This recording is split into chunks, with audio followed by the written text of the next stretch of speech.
Bien, mis amigos, hoy nos toca una segunda emisión de El Fuego de la Vida. Es una serie destinada específicamente a elevar tu conocimiento y, como decimos, hoy en particular nos toca el conocimiento acerca de las proteínas, su impacto en el crecimiento, en la longevidad, en el cerebro y algunos factores específicos que tienes que tener en cuenta porque hay unos cuantos malentendidos por ahí. Vamos entonces a ver cosas tan prácticas y relevantes de inmediato como qué sube mi hemoglobina glicosilada bajo una dieta carnívora, como es posible. No toco carbohidratos hace 6 meses y de hecho ha subido 0,3% la hemoglobina glicosilada. Otra pregunta es cómo regular mis neurotransmisores, una cuestión muy frecuente. Y finalmente, de una manera así rampante en nuestra sociedad, cómo evitar la sarcopenia. O sea, con todo esto en mente, nuestro sesgo hoy día para conversar sobre la cuestión de las proteínas dentro del ciclo del fuego de la vida es específicamente destinado a que ustedes, los no profesionales, puedan echar mano de estos conocimientos y rápidamente ponerlos a funcionar. Aquí va entonces, vamos a ver implicaciones prácticas de qué requerimientos proteicos tengo, implicaciones prácticas del balance de nitrógeno, que es esto del balance de nitrógeno, el pool de aminoácidos, algo completamente crítico, crucial desde la perspectiva nuestra científica y de la perspectiva que tienen los médicos también, pero que el público desconoce.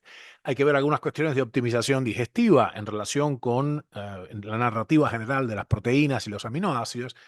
Finalmente, algunos detalles también pragmáticos acerca de, bueno, qué pasa con el amoníaco y la urea, etcétera, en condiciones de ayuno, algo de gran importancia para ustedes que están intentando optimizar vuestra salud por medio de intervenciones perfectamente seguras, ¿no?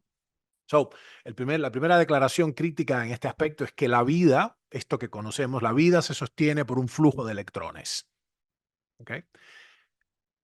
Es exactamente como acabo de decir, la idea no es nueva siquiera, es de los titanes de la bioquímica de principios del siglo XX, pero la vida es un flujo de electrones. Y quienes permiten ese flujo de electrones no es otra cosa que las proteínas, que son como plataformas. Por eso las proteínas no son meros componentes estructurales, como tú crees, simplemente, sino participantes activos en la actividad vital, quiere decir las transacciones, la actividad vital que definir recién como un flujo continuo de electrones, que cuando se detiene, se detiene la vida. Y entonces actúan como aceleradores biológicos. ¿Qué es un acelerador biológico? Es un catalizador. ¿Ah? También son transportadores, ¿no? Transportan grupos, determinados grupos. eh, eh, Todas las palabras que tienen sufijo asa, como transaminasa, glucosa oxidasa, son enzimas, son transportadoras de grupos. Y básicamente gestionan estas reacciones bioquímicas que son esenciales para tu metabolismo, para tu crecimiento, para la comunicación entre tus células. En definitiva, las proteínas tienen un rol mucho más complejo, sutil y vibrante que solamente ser vigas de sostén o, digamos, poleas en la maquinaria muscular. No es así, son mucho más complejas. Todos, absolutamente todos los seres vivos están involucrados en el tráfico de proteínas. Este tráfico es así directamente universal en la biosfera y como estudiamos la vez pasada en el capítulo número 1 del Fuego de la Vida, que era la introducción al metabolismo energético, las transacciones que continuamente usan ATP, en este caso ahora sabemos un poco más, tenemos un poquito más de sofisticación, están mediadas por las proteínas precisamente. Así que todos los seres vivos están involucrados cuasi criminalmente en el tráfico de proteínas.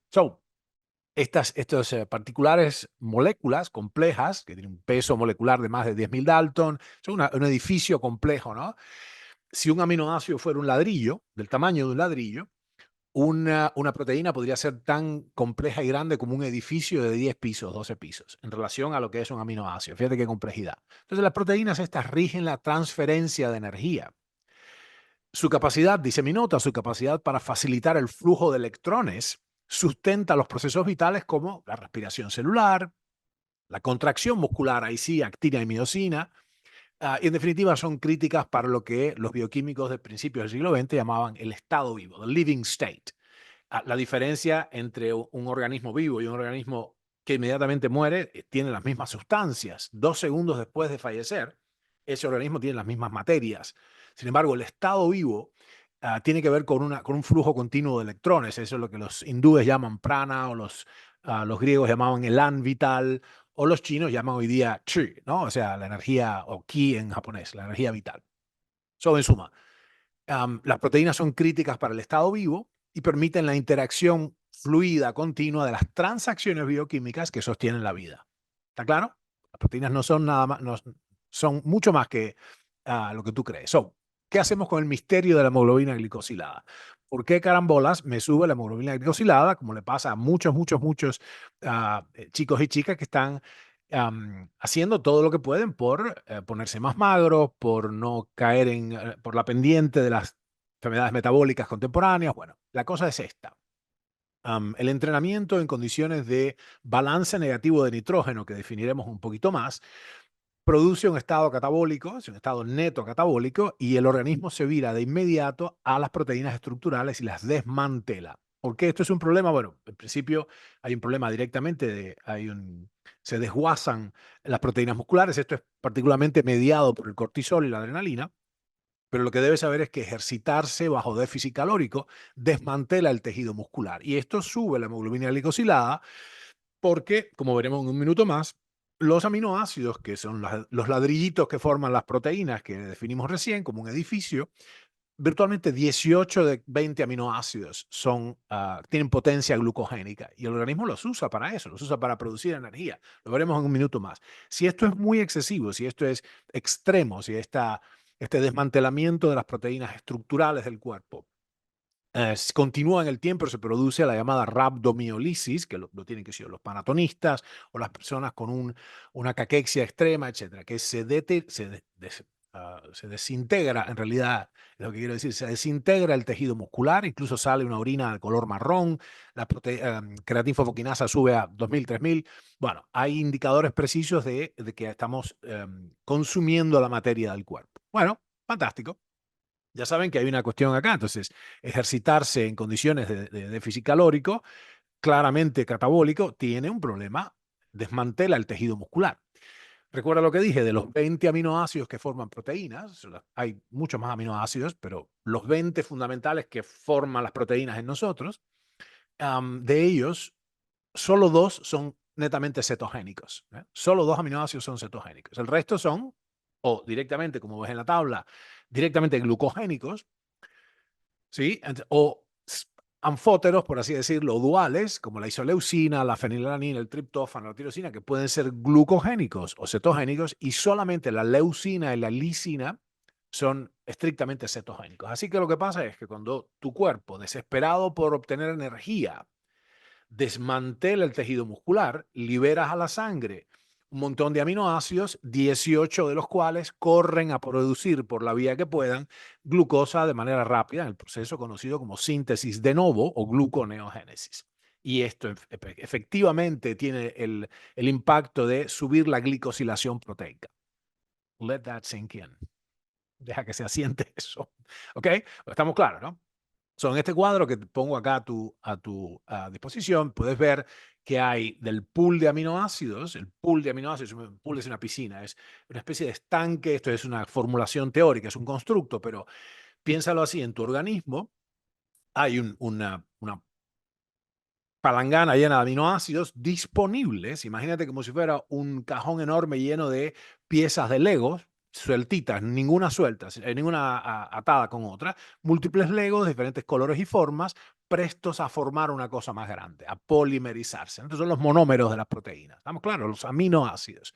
Ok, ¿qué contribuye a este pool de aminoácidos? Primero la dieta, ahora veremos un poquito más cómo sucede esto. Segundo, la degradación de mis propias proteínas que ya yo tengo. Esto ocurre a razón de 300 a 600 gramos por día.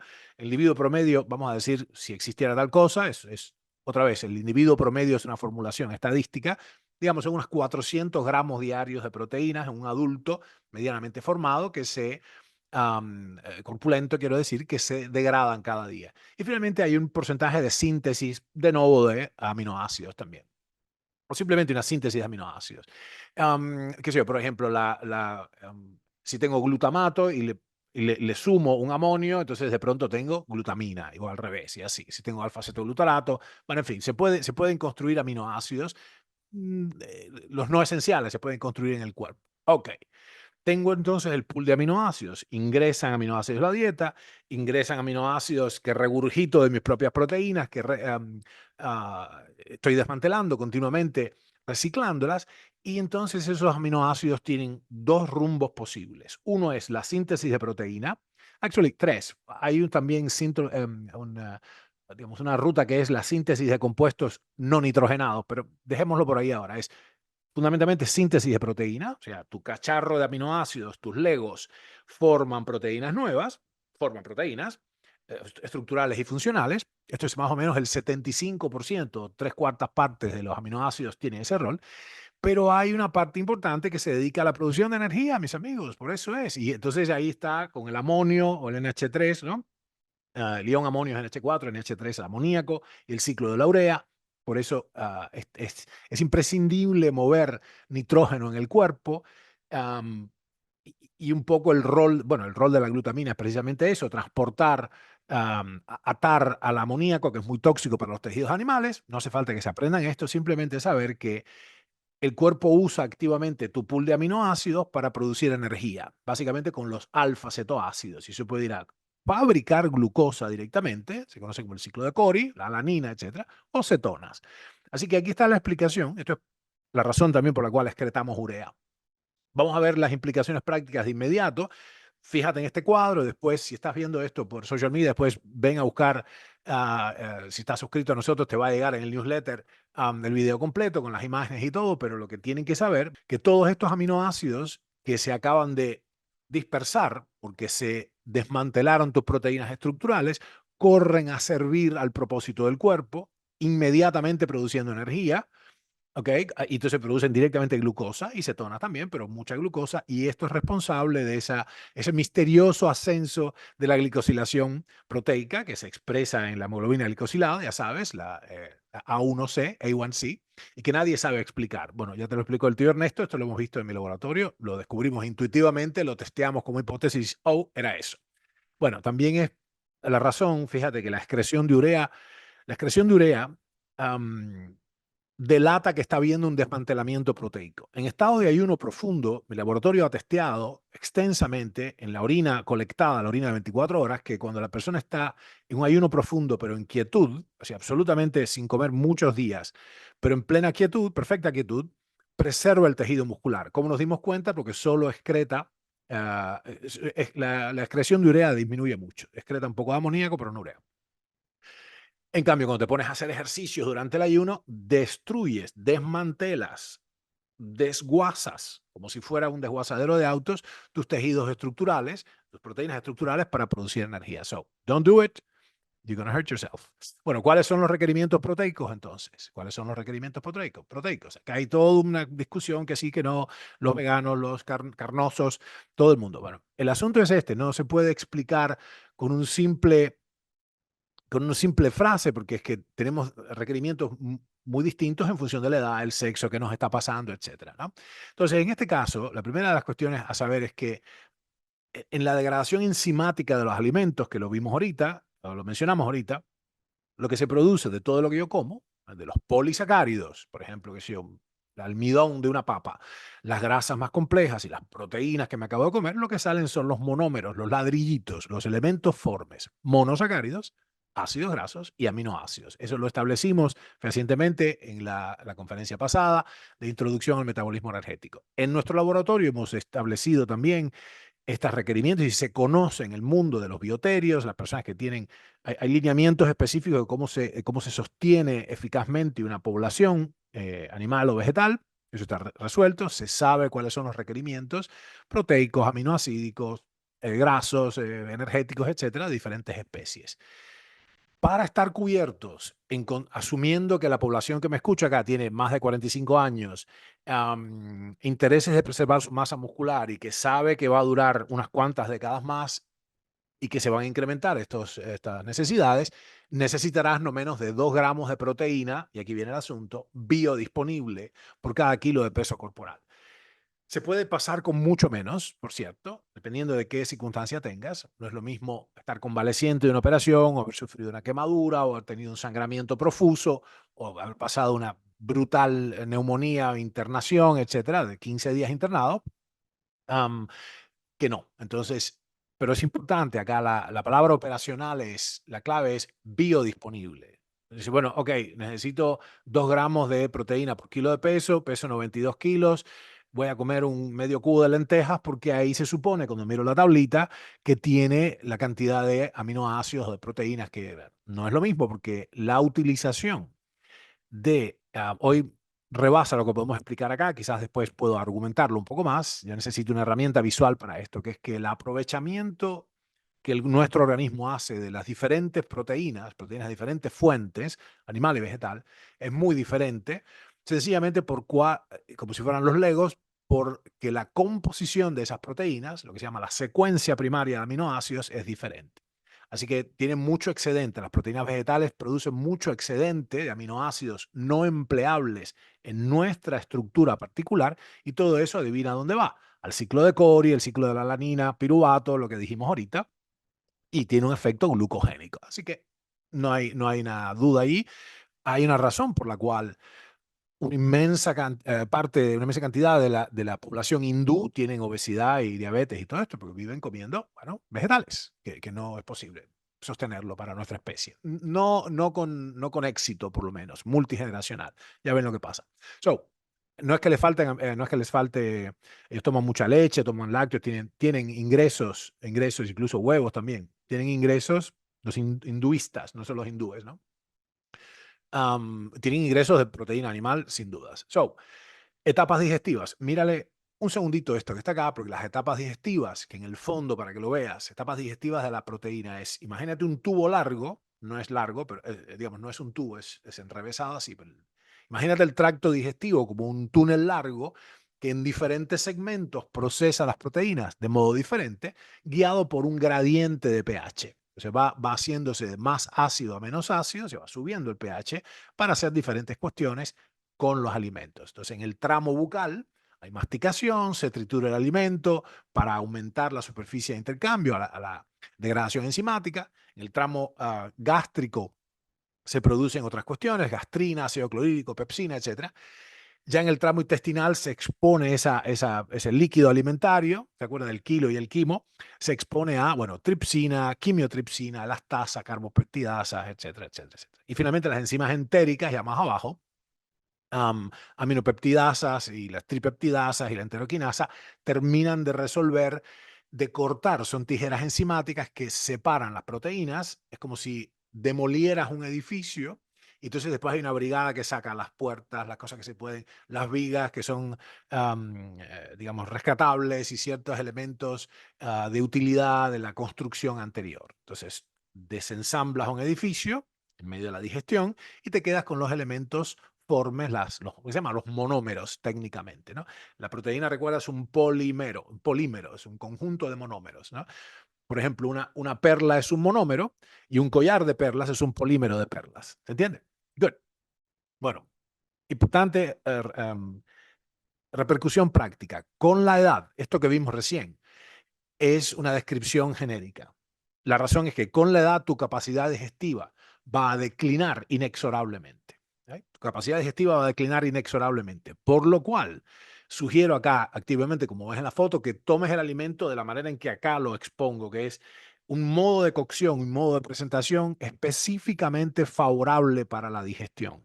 Específicamente favorable. Esto no va a mejorar en función del tiempo y podría sumar algunas enzimas digestivas también. Pero como ves, este tipo de preparaciones, los orientales tienen el arte culinario oriental, de Oriente Lejano me refiero, no Oriente Medio, tiene una considerable expertise en hacer que esto pueda realmente mejorar, nuestra digestión pueda mejorar, ¿no? Bueno, otra pregunta más importante en torno a este mundo. ¿Puedo beneficiarme de una dieta carnívora?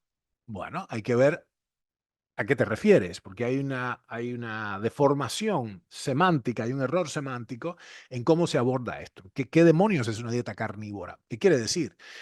Nosotros esto lo hemos evaluado en el terreno, como ves ahí, como te muestro. No es que yo no leí un manual diferente del de otros profesionales, es que nosotros fuimos y lo medimos en el terreno. ¿Okay? Estuvimos ahí, hicimos numerosos experimentos de calorimetría indirecta, análisis químico de los alimentos y análisis práctico. Comimos los alimentos que comían los Inuit, los Yupik y todo esto, ¿no? Entonces, el término más apropiado debería ser una dieta zoóvora, no una dieta carnívora, porque carne para el hombre occidental significa en realidad esto que ven acá, es carne magra, es músculo. Y déjame decirte que una dieta exclusiva de carne magra es insostenible. No contiene todos los elementos. Eventualmente te vas a deteriorar. Esto se ha probado. Se probó, por ejemplo, un experimento controlado, sin randomización, pero un experimento controlado, es un grupo de sujetos am, expuestos a una dieta exclusivamente carnívora de carne de conejo. Y los conejos son tan magros, salvo que te comas el cerebro y los riñones, que ellos no lo hicieron, comieron la carnita del conejo nada más, que en un mes o algo así se empezaron a deteriorar las personas que estaban en la dieta porque sin grasa no funciona el asunto, ¿ok? Así que fíjate esto que pongo acá. La proporción que ves acá, esto es sustentable. Esto que ves, esta pieza de tejido animal es sustentable porque tiene unos ratios apropiados de proteína contráctil y grasa, ¿verdad? Que son grasas complejas, lo que yo llamo grasas constructivas. Esto que pongo acá se llama maktuk, que es una especie de delicadeza de los inuit, que esto es grasa de foca directamente. Tiene un poco de proteína que en la piel, porque básicamente son aminoácidos y tiene algo de tejido subyacente ahí, pero en el fondo es grasa, o sea, es 100% o 90% grasa, ¿no? Y esta es una dieta que los pueblos circumpolares han sostenido durante que se sepa, por lo menos 40.000 años, o sea, numerosas generaciones, y de hecho lo sostuvo la humanidad entera en el último periodo glacial, los últimos 140.000 años. ¿Ok? Así que esto funciona. Deben entender entonces que el error que comete la gente que aborda una dieta cetogénica por razones A, B o C, mi expertise es el plano estrictamente clínico, es que se vuelve una dieta hiperproteica y eso es un error por lo que explicamos recién, porque entonces estás forzando el cuerpo a la gluconeogénesis, porque en realidad tendría que ser una dieta normoproteica, o digamos, entendiendo por normoproteica lo que la especie humana realmente necesita, lo definimos ahorita como 2 gramos de proteína biodisponible, genuinamente accesible y utilizable cada kilo de peso, y el resto tiene que ser grasa. O sea, que la diferencia en este caso no sería sacar los carbohidratos, no es el asunto es sustituir los carbohidratos por grasas. ¿Se entiende claro? Y grasas constructivas. ¿Estamos claros?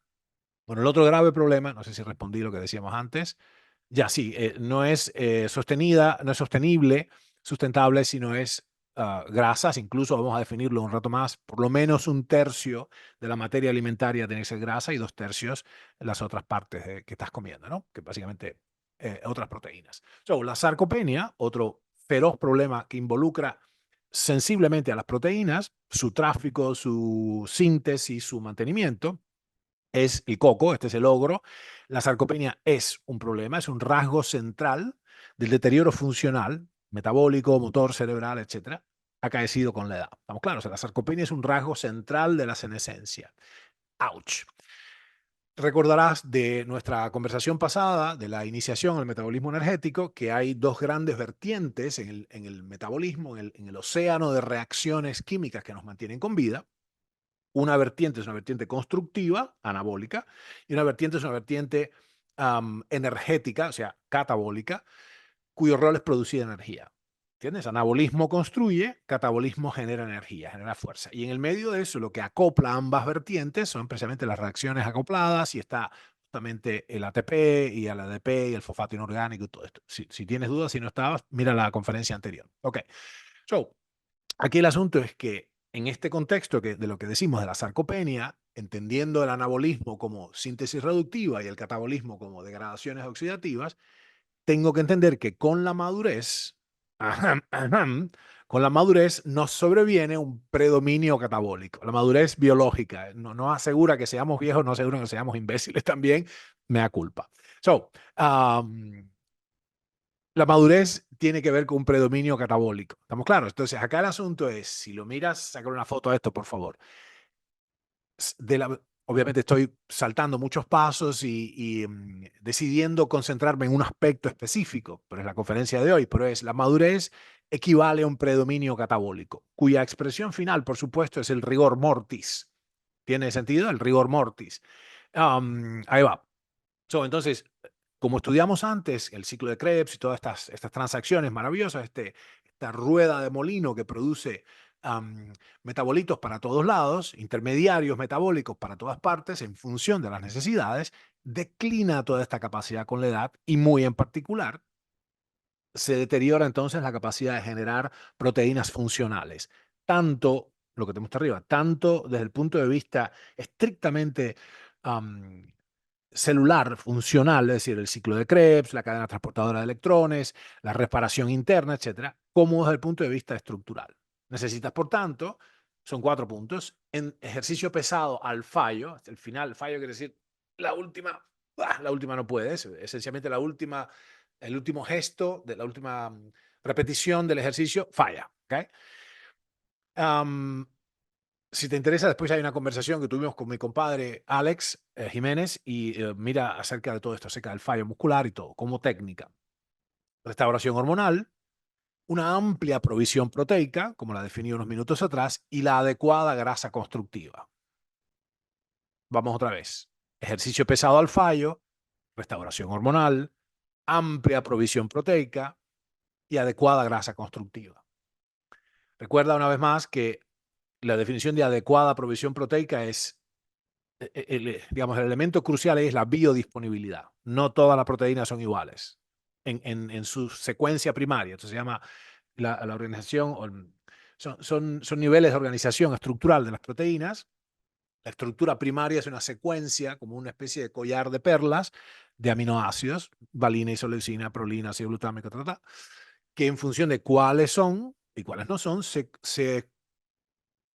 constituyen después en una estructura terciaria que define la función. ¿Estamos claros? Todo eso hay que desarmarlo y entender que necesito proteínas genuinamente asimilables para la especie humana.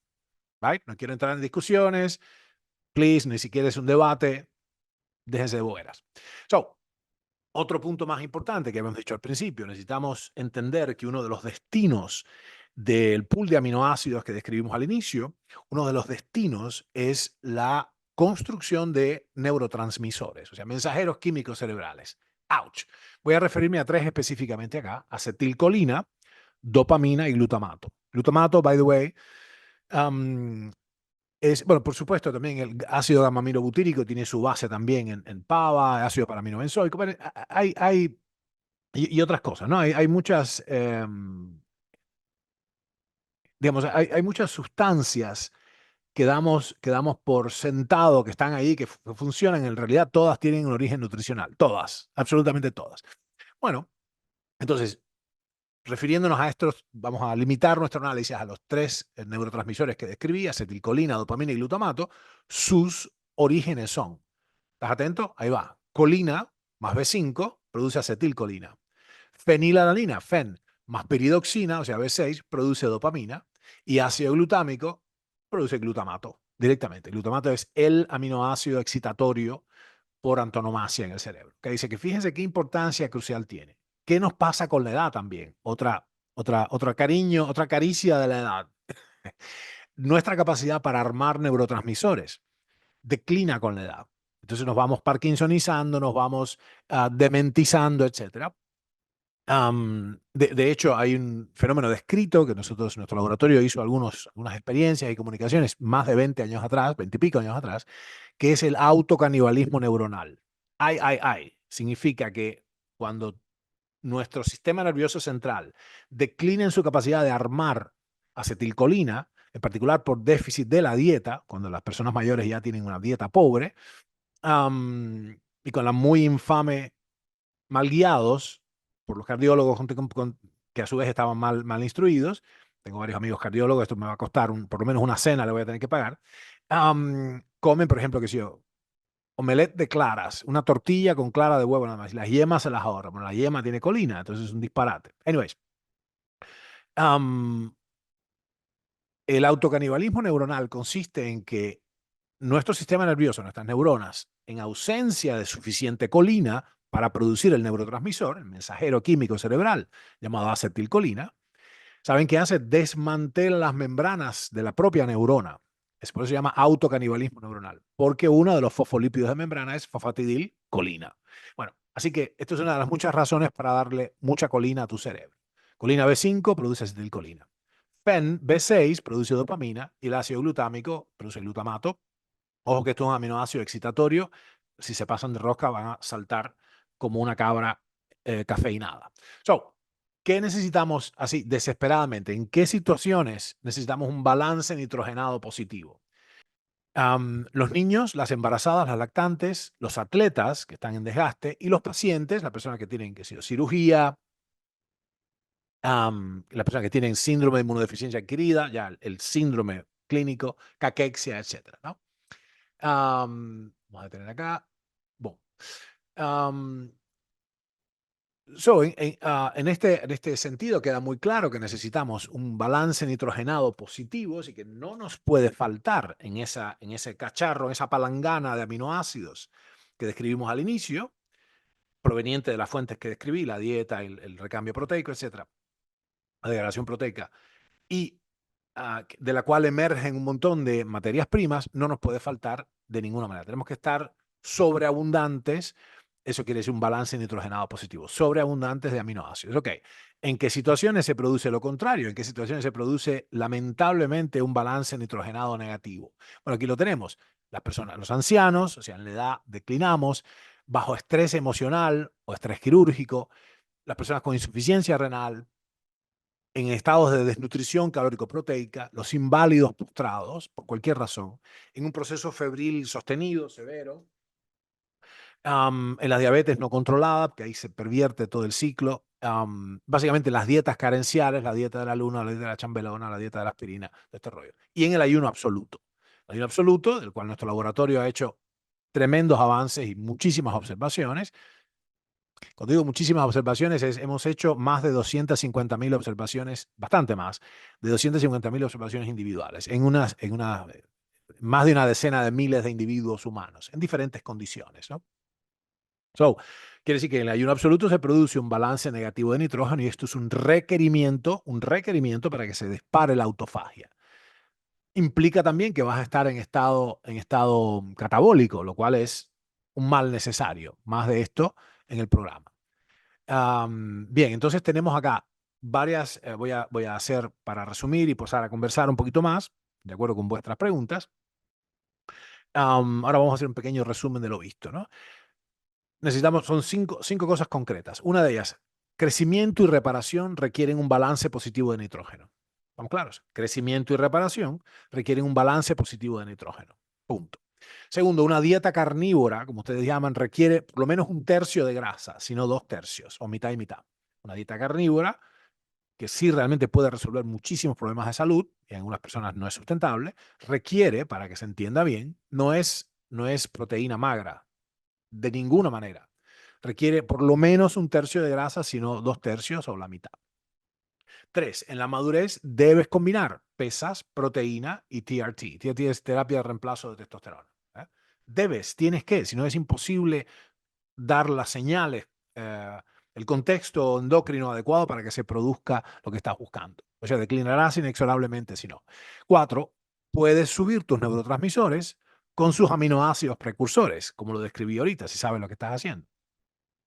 Y 5, debes tomar alimento en forma de caldo caliente, porque esto es lo que te decía, que en términos ya no bioquímicos, pero en términos estrictamente fisiológicos, me refiero a la fisiología de la digestión, declinamos en función de la edad. Entonces empezamos a estar, si tú comes, te mantienes a lo largo de las décadas comiendo lo mismo que has comido siempre, vas a terminar malnutrido, que no vas a poder absorber con la misma eficacia los nutrientes micro y macro que podías absorber a los 40 y pico. Cuando tienes 70 y pico, no es lo mismo. ¿Estamos claros? Esto es mi objetivo. Ya sé que muchos de ustedes son jóvenes, ya se les pasará. Mi objetivo es educarnos para la posteridad, si se quiere. Así que necesitamos saber estas cuestiones. ¿Okay? So, háganse un favor y busquen nuestro libro en mi página, se llama Science to the People. Literalmente vale el precio de una taza de té. Y empiecen el proceso, porque ahora les voy a decir qué me pasó la mañana pasada. Empiecen el proceso con Science to the People de entender en la práctica, asimilar en vuestras vidas, de minuto en minuto, en todas nuestras transacciones, nuestra toma de decisiones, nuestro proceso mental, el método científico. El método científico no es ni el mejor ni el único modo de acceder a la verdad, pero es uno que tenemos a mano. Y es uno sólido, probado y que realmente nos puede hacer un bien increíble. Si no sabes el método científico, si no eres versado en un cierto grado con esta herramienta de pesquisa filosófica que es el método científico, en el fondo eres analfabeto. ¿Eh? Hoy día es así. Eso equivale no saber nada del método científico, ignorar el método científico. Es un estado que te deja, yo le inventé un nombre, se llama asofía, la ausencia de conocimiento objetivo.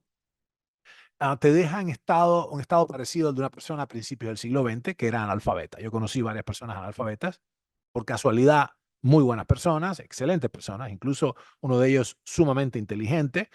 Y hay historias de personas incluso que han llegado a ser extraordinariamente ricos sin saber leer y escribir. No es, para el resto de los mortales, no es una buena cosa. Pero vamos arriba a ver si puedo hacer una reprise de lo que vimos acá. En rápida sucesión, vimos en esta presentación del fuego de la vida, vimos esencialmente cuestiones relacionadas con las proteínas, el crecimiento, la longevidad y el cerebro. Nos respondimos a varias incógnitas de por qué sube la hemoglobina glicosilada bajo dieta carnívora, cómo se pueden regular los neurotransmisores y cómo evitar la sarcopenia, que es un enemigo malo. Vimos entonces implicaciones prácticas de los requerimientos proteicos, del balance de nitrógeno, del pool de aminoácidos, de la optimización digestiva, estas cuestiones relacionadas con el ayuno, la amoníaco y la urea. Vimos que la vida se sostiene por un flujo de electrones, vimos ese rol fundamental, vimos que no solo la estructura física, sino la respiración celular y otras cuestiones son esencialmente funciones proteicas.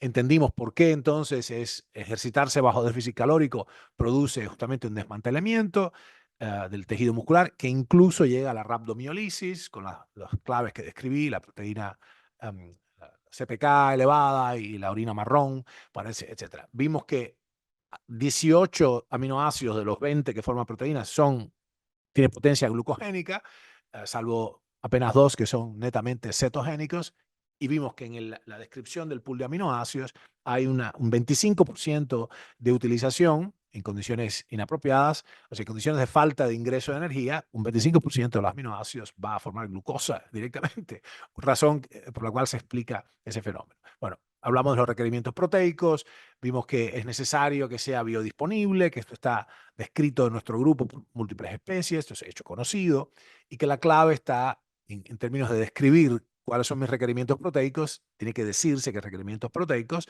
de una sustancia enteramente biodisponible. Vimos entonces las etapas digestivas con un gradiente de acidez, vimos la declinación inexorable de la capacidad digestiva y cómo se resuelve de manera práctica. Esto es un plato de pho, esta sopa vietnamita de la que soy fanático. Y vimos que el defecto que tienen las personas que practican la dieta carnívora es que en realidad comen carne magra. Esto es un error porque es insostenible, que requerimos un tercio de grasa. Esto es el McTack de los Inuit. Esto está muy claro y además es imposible contrarrestar la sarcopenia, un rasgo central de la senescencia, sin cambiar el dial del catabolismo al anabolismo. Esto está más claro. Es imposible sortear este obstáculo, salvo que sepas cómo hacer. Y bueno, y dimos algunas medidas como entrenar pesado al fallo, restaurar las hormonas, tener una amplia provisión proteica y la adecuada grasa constructiva, etcétera. Vimos que los aminoácidos, los neurotransmisores que nos interesan, acetilcolina, dopamina y glutamato, tienen sus precursores en estos nutrientes que describo y que muestro. Y vimos también que hay requerimientos inexorables de balance nitrogenado positivo en un grupo de humanos o situaciones y que ciertos estados producen un balance nitrogenado negativo, algunos de ellos, de hecho, los 8 primeros completamente inaceptables y el noveno, el ayuno absoluto, puede ser utilizado para beneficio nuestro. Ok, bueno, vamos entonces, lo demás ya lo vimos, vamos a desásnense, es una palabra muy rara, desásnense, vamos a tomar un breve descansillo y pasar al Q&A de inmediato. Ahí va eso. Ok. Dice Román, dice si juega un papel negativo la activación de la vía mTOR con una elevación proteica. Bueno, aquí hay para beneficio de los que escuchan, mTOR es Mammalian Targets of Rapamycin si había mecanística de la rapamicina en los mamíferos, sería, ¿no? Y ahí es un asunto. La respuesta es más fácil, está involucrado porque el mTOR de alguna manera es un sensor del estatus energético celular. Entonces, por eso es que el ayuno es tan fabuloso, porque el ayuno implica un vacío total de todos los inputs nutricionales, en particular las proteínas. Por eso cuando ustedes hay chicos que han sido estudiantes míos que ahora ya se aleccionaron, pero antes recomendaban, haz un ayuno, o sea, prívate de nutrientes, pero entonces toma aminoácidos ramificados o toma café con aceite de coco, qué sé yo, lo cual estropea los beneficios de la restricción calórica severa, porque básicamente da señales tróficas, señales de crecimiento, y se activan estos sensores moleculares, que les hacen creer, en otras palabras, que estás en estado de plenitud cuando no lo estás. Así que sí, es un problema. Por eso se ha planteado incluso manipulaciones dietéticas que lo que hacen es disminuir el input proteico para engañar, tratando de engañar al mTOR y a AMPK, ¿no? AMPK, adenosín monofosfato de quinasa, otro sensor molecular, para hacer como si estuvieras en ayuno. Mi abordaje de esto es maniqueísta, es dual, que es decir, cuando como, cuando ayuno, y hago cosas netamente constructivas en la fase alimentaria, al amparo de los nutrientes, y netamente autofágicas cuando estoy en absoluto ayuno. Así que esa es la razón. Muy buena pregunta. Gracias, Román. Dice, dice María José, aparte, cuando comemos carnes por 1 o 2 semanas, el gusto que se siente es también insostenible. No, no sé, no entiendo qué está preguntando ahí. Ah, Irma pregunta acerca de si hay que suplementarse con creatina. Yo no le veo cuál es la gracia, no le veo mucho la gracia, la conozco muy bien. Hace 30 años yo ya tenía noción de la creatina monofosfato, monohidrato. La hemos usado en toda clase, en adultos, en gerontes, en atletas, en pacientes oncológicos. O sea, yo no le veo mucho la gracia. Si está uno genuinamente alimentado, no me parece del todo. Ya sé que hay gente que está. Y aquí lo que pasa, que la mayoría de los estudios que he podido ver tienen nuevamente la sospecha de que están fondeados por gente que vende creatina, o sea que no me encanta nada. Pruébenlo, si les va bien, les va bien. Dice Mario, consulta en base al balance de nitrógeno establecido en muchas investigaciones, que es de 0,8 gramos por día por kilo, se lo puede considerar como una. Sí, bueno, no es mayormente lo que te das cuenta, el balance de nitrógeno, más que contar microgramos de cosas, que esto es, o sea, el modo de manejar esto, Mario, por ejemplo, en el entorno de la unidad de terapia intensiva, para cuidados críticos o para, qué sé yo, para bebecitos en incubadora o para personas muy, muy, muy mayores, etcétera. Se entiende que se ha hecho una determinación, como en el método científico, en términos de fracciones de gramo por kilo de peso por día. Lo que tiene que darnos claro es que tiene que ser una provisión sobreabundante. Nosotros no estamos en el negocio acá de dar la cantidad mínima imprescindible, porque no queremos ahorrar en este sentido. Toda la filosofía de las DDR, de la dosis diaria recomendada, se produjo en torno a los prisioneros de guerra, los POW, ¿no? Prisoners of War. Y esto lo hizo, fue un empeño muy importante del Instituto de Agricultura norteamericano en los años 20 del siglo pasado, por determinar los requerimientos mínimos imprescindibles para la vida humana. Requerimientos nutricionales mínimos imprescindibles para la vida humana. Pero nosotros no estamos en el negocio de tener lo mínimo imprescindible, estamos en el negocio de tener abundancia. Así que, tan sencillo como esto, Mario, da más de lo que hace falta y el cuerpo puede alocar los recursos excedentes sin ningún problema. Es más, escuchen mis amigos, ya habíamos establecido esto en otras partes. Am, la escasez crónica micronutricional conduce a un fenotipo de envejecimiento acelerado. Entonces,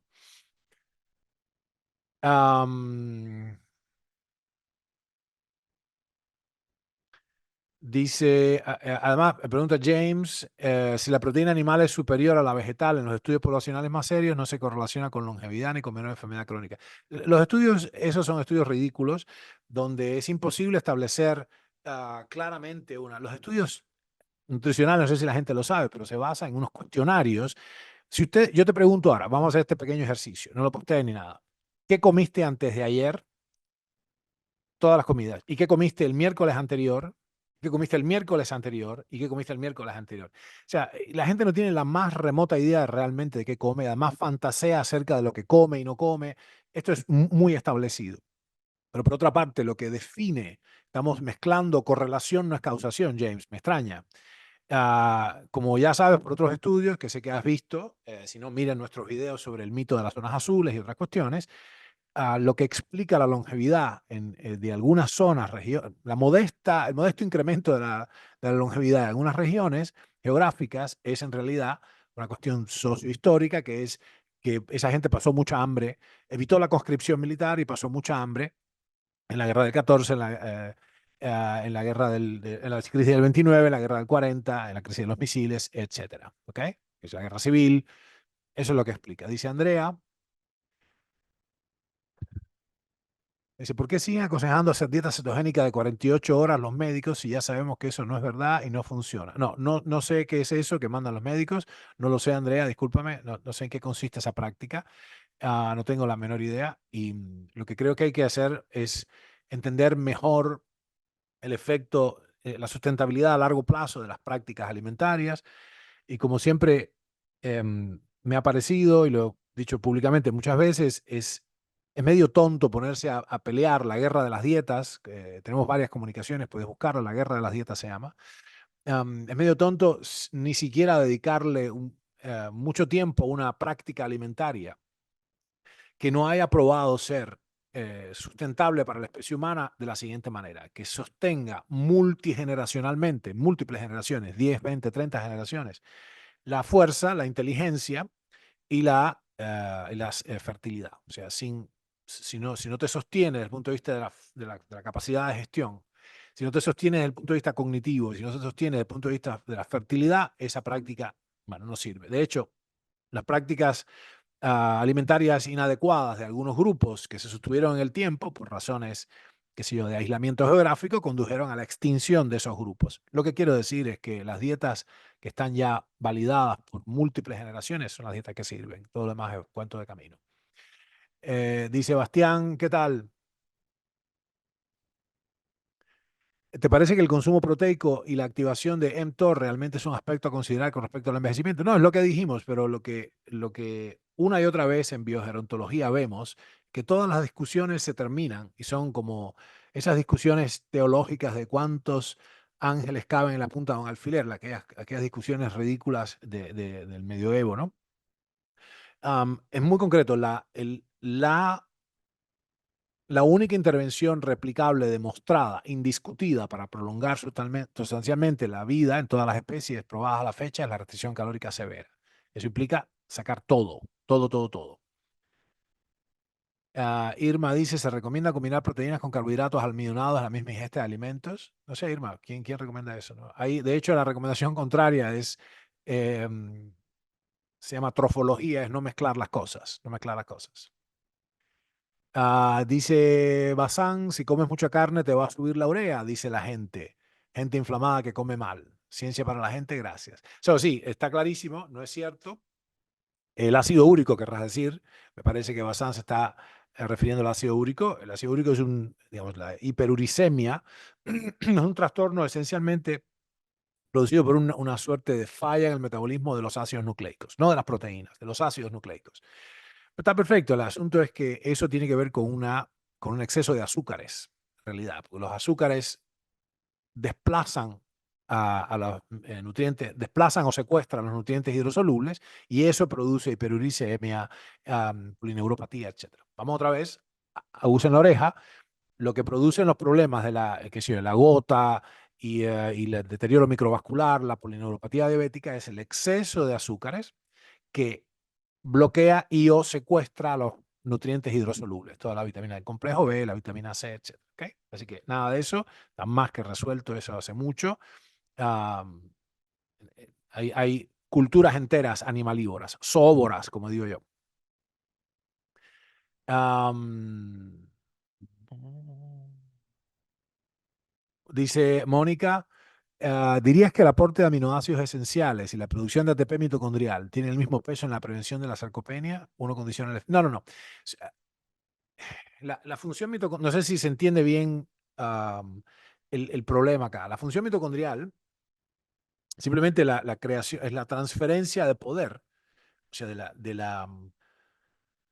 el rol de la respiración celular es la transferencia de poder contenido en los enlaces químicos de los alimentos al organismo. Y eso se hace por intermedio de una moneda de cambio que es el ATP. Eso lo estudiamos la vez pasada. Entonces, el asunto acá es que tú puedes tener, es imposible evitar la sarcopenia sin los elementos que dije, sin un adecuado, una abundante provisión proteica biodisponible, sin además una cantidad de fuentes energéticas, que si no hay una fuente energética, además de las proteínas, si comes solo la proteína eh, teóricamente necesaria para reponer el tejido muscular y no tomas otra fuente de energía, adivina qué va a pasar. Se va a desmantelar, fue lo que empezamos diciendo, se desmantelan las proteínas estructurales para que el pool de aminoácidos crezca y se dirige a parte de esos aminoácidos a través del ciclo de Cori, la alanina y todo eso, para la producción de ATP, de glucosa directamente y con eso ATP. O sea, con eso se van al ciclo de Krebs. ¿Okay? Así que sencillamente hace falta lo que hace falta. No hay que mezclar las cosas. Bernardo dice dónde puedo comprar el libro. ¿Qué libro? Ah, Science to the People está en mi página. Es un hipertexto, tiene un montón de hipervínculos. Ese librito es poderosísimo. Miles de gente lo han usado a satisfacción. Tiene muchos hipervínculos y muchos seminarios ahí adentro y cosas. Es un libro que se digiere muy bien. Realmente te inicia, es una iniciación práctica al método científico. Dice Jessica, el ratio proteína-grasa es de 3 partes de grasa por una... No, no, no. Un tercio quiere decir un tercio de grasa y 2 tercios de proteína. Como les mostré, esa pieza que les mostré tenía un tercio de grasa y 2 de proteína. Incluso a veces es al revés. De hecho, la comida de campo, la comida que sacan los cazadores, la comida que hemos comido nosotros en los iglúes, miren el documental Cáncer y Civilización. Jessica se ve que no miró el documental Cáncer y Civilización, mi documental. Míralo y te vas a dar cuenta que la comida de campo en realidad es una parte de proteína, o sea, una parte de carne, por 3 partes de grasa. Como les mostré, el McTac, que directamente 90% grasa, es grasa y piel, como el chicharrón, es un delicatessen inuit. Dice Yurisai, es recomendable tomar proteínas en polvo. Puede ser, fíjate, Yurisai, hay una cosa importante. Esto es crítico para quien no tiene, yo pienso, los lactantes, algunas personas con trastornos digestivos importantes y las personas mayores, ojalá que todos lleguemos allá, se benefician, está muy probado hace mucho, la Fundación Life Extension lo probó hace más de 20 años, yo conozco esto, leí los papers, el uso de whey protein, en particular con lactoferrina, ayuda enormemente a rápidamente reponer las proteínas estructurales y todo esto. De hecho, yo cuando emigré, la primera vez que emigré en mi vida, a los 30 años, yo estaba tan hambreado, tan deteriorado nutricionalmente, pues estaba en Cuba, que saludaba a la gente, se la daba de una amiga, un beso, hola, ¿cómo estás? Chuck, ¿qué tal? ¿Cómo te va? Bien, bien, bien. Me encontraba en el pasillo de un lugar, un beso formal, hablas medio segundo y yo estaba sangrando ya directamente, ¿no?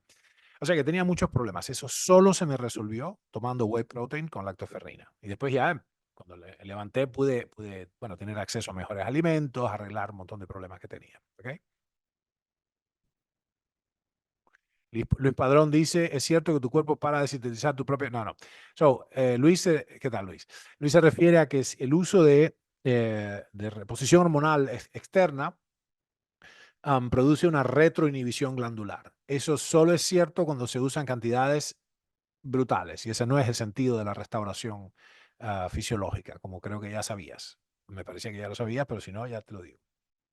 Am, y de hecho, lo que pasa es que cuando pasa cierta edad, no hay peligro ninguno. Por ejemplo, para un individuo de mi edad, yo tengo 58 años, no hay ningún peligro de que cuando llegue a usar, que no lo estoy usando, nunca he tenido la suerte de empatarme con ello todavía, pero en parte por desorganización, pero y en parte por hubris, ¿no? Por un poco de estupidez. No hay peligro de que eso inhiba mi propia secreción interna de hormona de crecimiento, porque no tengo nada para regalar. No hay nada que inhibir. O sea, tengo una fracción de lo que segregaba cuando era muchacho. Así que está claro. Am, dice Ambro, si no entendí mal, la recomendación de ingesta proteica para un adulto mayor de 45 años es de 2 gramos por kilo de peso. Llama la atención la recomendación de la OMS de 0,8 gramos por kilo de peso. Come on, man. Está claro, te has respondido a ti mismo. Esta recomendación es una de las causas de las enfermedades crónicas, pero además tiene el error que tiene Ambro, hasta antes de empezar a teorizar que nos quieren más enfermos, etcétera, etcétera, porque las personas pobremente nutridas son más manejables, etcétera. Antes de hacer todo eso, es tan sencillo como que tómalo como un error honesto. Yo conozco cientos y cientos y cientos de médicos, de hecho se han formado conmigo más de 800 médicos directamente en diferentes, um, digamos, avenidas pedagógicas durante los últimos 8 años. Y no es de mala fe, es simplemente que no están debidamente informados. O sea, la DDR fue un hallazgo monumental. O sea, concebir que existía una dosis diaria recomendada de micronutrientes y de proteínas y de calorías, etcétera, fue un hallazgo monumental para la ciencia contemporánea. Simplemente que es una filosofía incorrecta, porque la DDR, o dosis diaria recomendada, que yo traduzco como la cantidad mínima imprescindible de un nutriente para no morir de una enfermedad carencial, está preñada, está atravesada por una filosofía de subsistencia, una filosofía de hambruna. Entonces, yo no quiero estar apenas vivo, right? Quiero estar muy bien. All right. Dice Sadi, nos vemos en el seminario de medicina biológica. Se me había olvidado decirles que sí, en unas semanas más tenemos el seminario intensivo, 3 jornadas continuas de medicina biológica, se llama Evolución en Medicina Biológica. El nivel es alto, técnico, todos están invitados, pero esencialmente es un nivel. Ahora yo estoy tratando de transmitir esto a las personas sin formación profesional. Ese va a ser con un nivel profesional. Todos están invitados, pero el nivel va a ser alto. Más técnico. Dice Lilia, en una dieta basada en plantas, ¿qué se recomienda para poder llevarla de manera más eficiente en cuanto a los requerimientos de proteína? Bueno, es agregarle huevos, leche, pescado, pollo y todo eso. Eso se recomienda. Es imposible, es insostenible una dieta basada en plantas. Para empezar, no tienes un montón de elementos como la vitamina B12. Si ya tú tienes que para sostener una práctica alimentaria sumar no sé qué rollos, o si no, no prosperas, ya te está diciendo que esa no es la dieta correcta para la especie humana. Entiendo y respeto a los objetores de conciencia, no me entiendas mal. Esencialmente a mí me da muchísima pena con nuestros animalitos y todo. Y entiendo, pero entiendo qué es lo que pasa en este planeta también. Nos comemos unos a otros y es parte del proceso de transferencia de fuerzas. Entonces, es como está armado este plano. Es muy difícil de tragar esa píldora filosóficamente, pero es un hecho. ¿Okay? De todos, las plantas son seres vivos también, querida. Y se ha hecho pruebas de las plantas aúllan y se quejan cuando las arrancas y les cortas cosas y las cortas en pedacitos. Las plantas son seres vivos.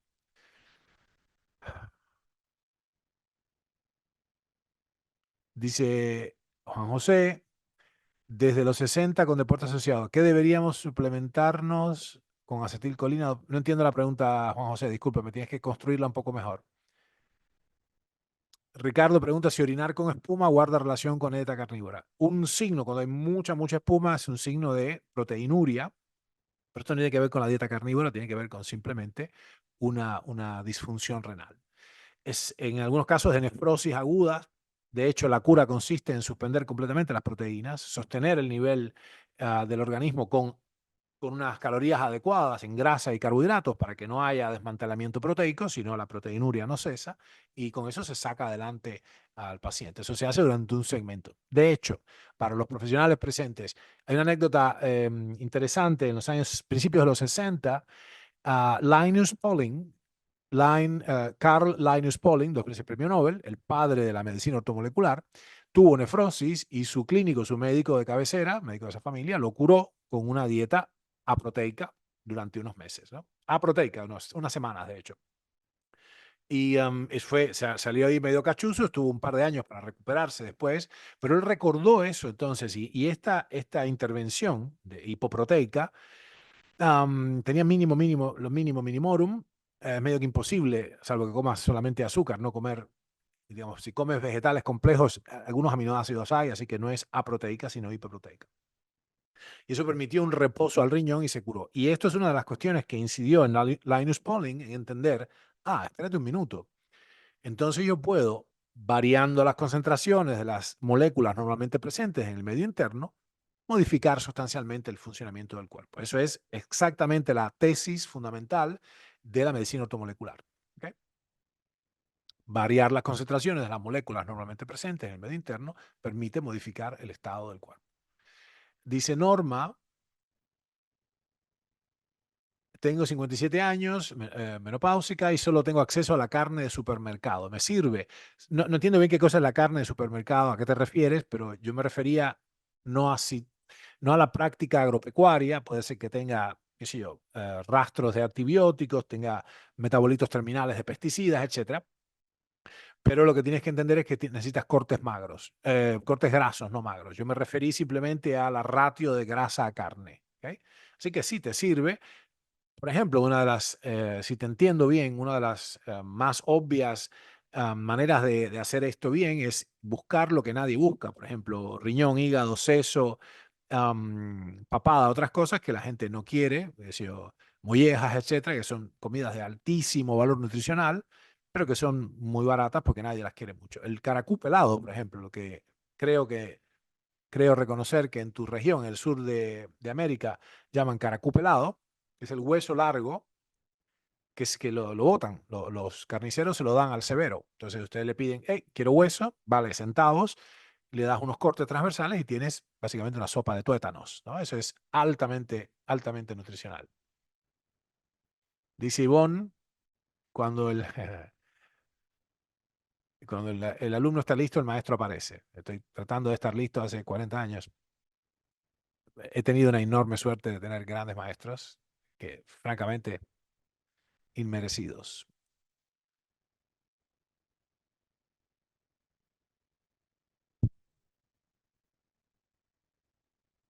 Dice Dolly, una persona con diabetes tipo 2 ha hecho plan, no entiendo bien, low carb por 6 meses, es posible que le haya subido la hemoglobina. Claro, es lo que dije, justamente. Dolly describe el hecho que nadie ha sabido despalillar y nuestro laboratorio lo vio de inmediato. Es que una persona haciendo low carb, de hecho, le subió la hemoglobina glicosilada de 6,6% a 7,1% y la insulina de 8 a 11 en 3 meses. Oh my God, ¿cómo se explica? Se explica, como lo he dicho, creo que 2 o 3 veces en este webinar. ¿Okay? Así que ahí está. Es un error básico y es la ausencia de grasa, básicamente. Dice Facundo, ah, aún sigo en etapa deportiva competitiva, comer carbohidratos complejos post-entrenamiento. No, all right. ¿Cómo se vio cómo se vio la disponibilidad? No, no está. Por favor, escribe mejor, Facundo, no entiendo la pregunta. Perdóname que estoy bajo estrés yo acá. Tiene que ser muy clara y escueta porque no entiendo lo que estás diciendo ahí. Y me imagino lo que estás preguntando, pero no quiero imaginarme tonteras. Dice, atendí. Dice, por motivos espirituales, ¿es posible cumplir con los requerimientos proteicos, 2 gramos por kilo de peso, bajo una dieta vegetariana, incluyendo aminoácidos esenciales plain? No sé qué son aminoácidos esenciales plain. De ser así, ¿cuántos gramos? Todo. Sí, bueno, es posible, de hecho es posible. Am, no hay mucho para argumentar. Como dije ahorita, eres como objetor de conciencia o objetora de conciencia, no hay ningún asunto. Lo que entonces en ese caso lo que hay que hacer es eliminar, si estás en una dieta vegetariana, tienes que eliminar las comidas de baja densidad nutricional. Entonces, el arroz, por ejemplo, hay que sacarlo. Y hay que dedicarse a comer aquellas comidas más complejas y, por ejemplo, hacer énfasis en las nueces Juglans regia, la nuez de nogal, y alimentos ricos en proteínas y ácidos grasos, que es el maní también, y algunas otras cosas que ayudan a tener un pool adecuado de aminoácidos, ¿no? Y de otras cosas. Dice Leila, ah, en la dieta humana las carnes blancas, en mayor volumen de las rojas y el requerimiento es el mismo. Guys, tienen que aprender a preguntar. No sé qué estás preguntando ahí, cariño. Tienes que mejorar la sintaxis. No hay apuro. Yo estoy apurado. Ustedes no. Ustedes pueden escribir con toda claridad. Pregunten mejor. María José. Hi. Gracias, querida. Dice, después de todo lo expuesto hoy, claramente los aminoácidos con su ratio de grasas saludables es esencial. Asumo, tendría que decir son esenciales o son útiles. Nuevamente, acuérdense que si estás en el contexto, María José, en el contexto de una conversación sobre, sobre nutrición, si usas el vocablo esencial, es confuso, porque esencial en nutrición no quiere decir importantísimo, quiere decir que no lo puede fabricar el cuerpo. Ese es el problema del método científico y del entrenamiento semántico. Yo estoy empeñado en que ustedes mejoren eso, que suban. Oh, by the way, cada vez que, ahora sé que hay varios amigos, influencers y gente capaz que está escuchando esto. Guys, no bajen más el nivel. No, no me hagan esta cosa más de yo, hazlo fácil, hazlo más fácil todavía. Ustedes no son idiotas. Es un insulto a vuestra inteligencia. Right? Hay que subir el nivel, no bajar el nivel. ¿Estamos claros? Entonces no se dejen hacer eso más. Todavía hay gente que me dice, ay, es muy complejo. Hazlo más simple. Hay gente que lo hace más simple. Bueno, no voy a decir un disparate. Go to hell. Termina siendo, escúchenme bien, mis amigos y amigas, termina siendo un simplón. Si todo lo que haces es consumir contenidos simples, termina siendo simplón. ¿Tú quieres ser simplón? You don't. Créeme que no. Por eso después gente incluso formados profesionalmente, cuando cambia un poquito, si todo lo que tienes son respuestas sencillas y dicotómicas, cuando se pone un poquito complicada la cosa, todo el mundo hizo agua en COVID, todo el mundo hizo abuela, no sabían ni dónde estaban parados, porque no tienen genuina formación, no tienen pensamiento crítico, no tienen razonamiento hechos, no tienen conocimiento objetivo. No, no permitan que los influencers y los comunicadores les insulten vuestra inteligencia. So, María José, reescribe la pregunta. Mi amor, no entendí bien. Me cuesta, pues estoy bajo presión. Tiene que ser muy clara la pregunta. Dice González, what's up? Hacer ejercicios antes de la primera comida del día induciría el desmantelamiento de las estructuras musculares. Yes, indeed. Por supuesto que sí, claro. Ya se los dije clarísimo. No importa quién diga, lo hemos testeado muchas veces. Cuando estás el balance de nitrógeno, como les expliqué, es dinámico, es móvil y está bastante al hilo, al día. Entonces, si tú después de unas cuantas horas de no ingerir nada y te despiertas y entonces vas a hacer lo que recomiendan muchos por alguna razón, el asunto que tienes es que exacerbas el catabolismo. Esto lo saben todos los fisicoculturistas y nadie sabe más que los fisicoculturistas de cómo mantener el tejido muscular. Nadie, ¿ok? Entonces, bueno, porque ellos logran, los fisicoculturistas logran algo así extraordinario, contrario incluso a las normas de la decencia. Tienen un físico indecente. Come on. Dice,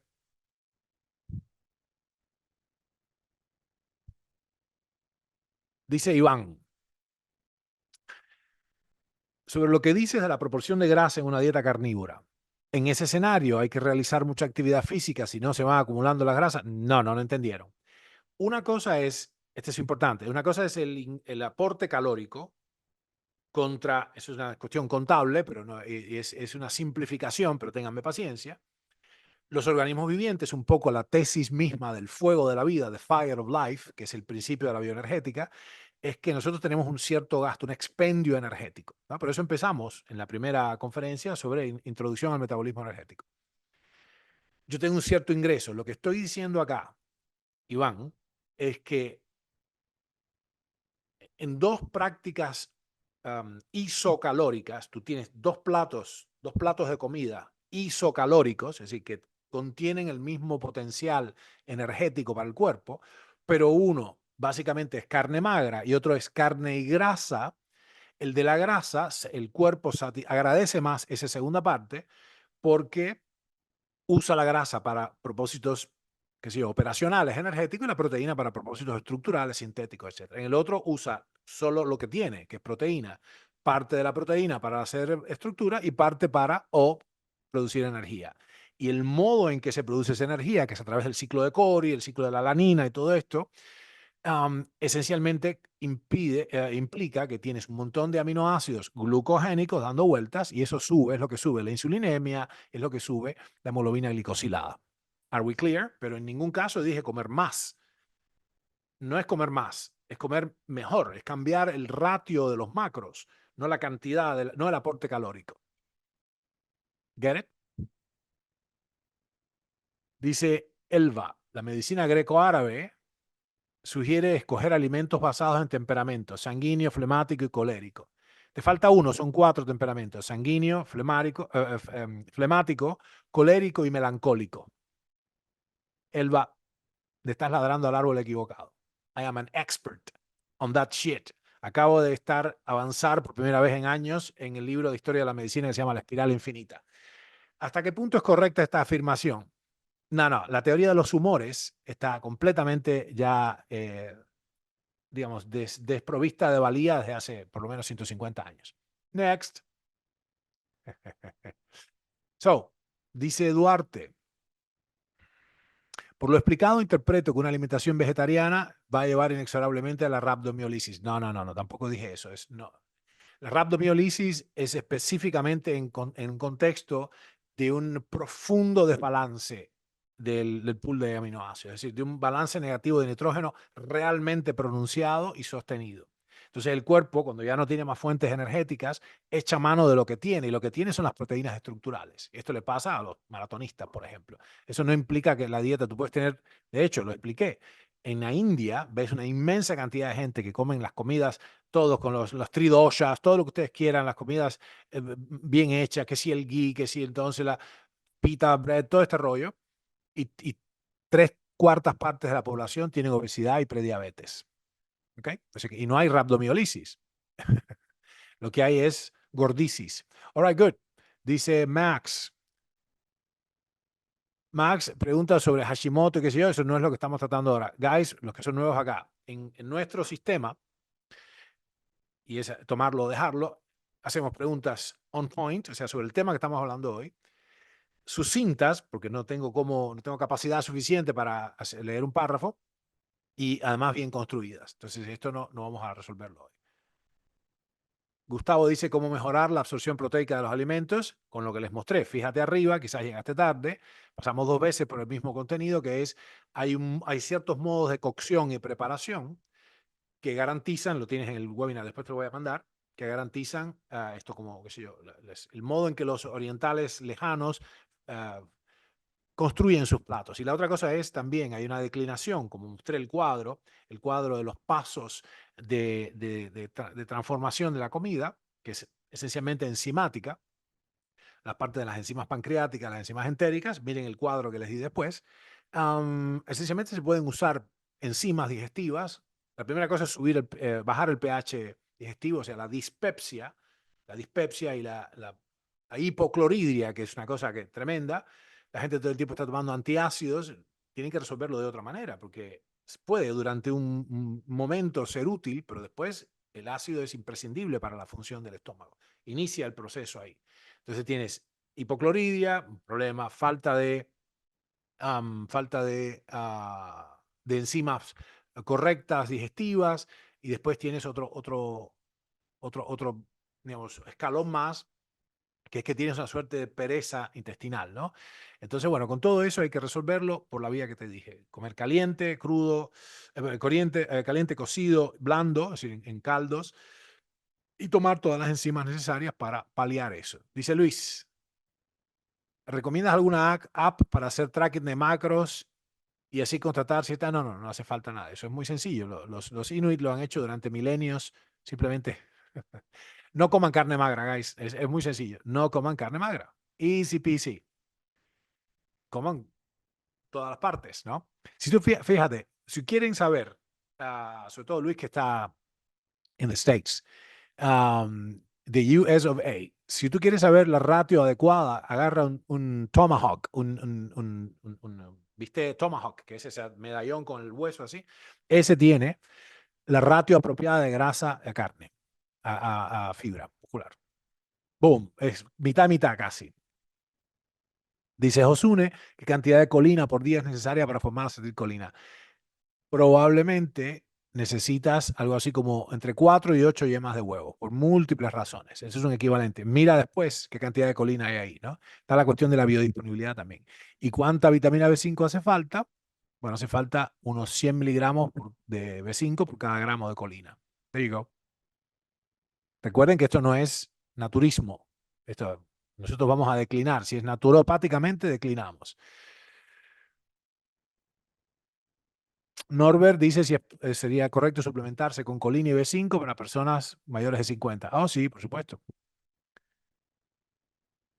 Dice, ¿qué alimentos recomendarías por experiencia propia, además de carnes, grasas y yogur? Dice Simón. ¿Qué alimentos recomendaría? ¿En qué sentido? Bueno, hay una cosa muy interesante. Algunos me parecen particularmente útiles.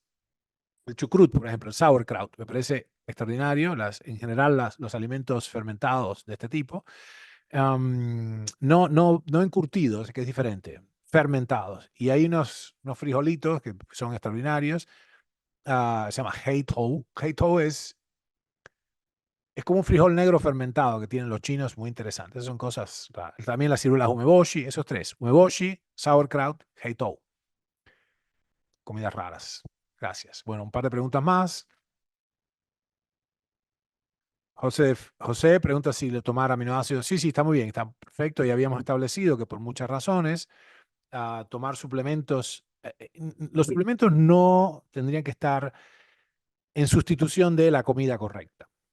Right? Lo mejor sería tener la práctica alimentaria humana correcta. Pero como no somos perfectos y vamos a declinar en función del tiempo, lo que quiero que se metan en la mollera, vamos a tener que usar otras herramientas, vamos a decir, ingenieriles, porque ni la mejor de las dietas, ni la mejor de las prácticas alimentarias nos van a seguir dando en el tiempo todo lo que requerimos para estar florecientes y todo. La razón es muy sencilla. Nosotros no estamos diseñados para seguir estando bien y arriba más allá de los 45. Es decir, la especie humana es la única que sobrevive sustancialmente en este planeta más allá del fin de la etapa reproductiva, es decir, la ballena azul también. Y eso tiene unas implicaciones funcionales muy concretas. Vamos a necesitar cantidades suprafisiológicas de estas sustancias particulares, micro y macro, para seguir manteniendo nuestro nivel de funcionalidad, porque la eficacia de los sistemas enzimáticos, la eficacia de las células declina con el tiempo.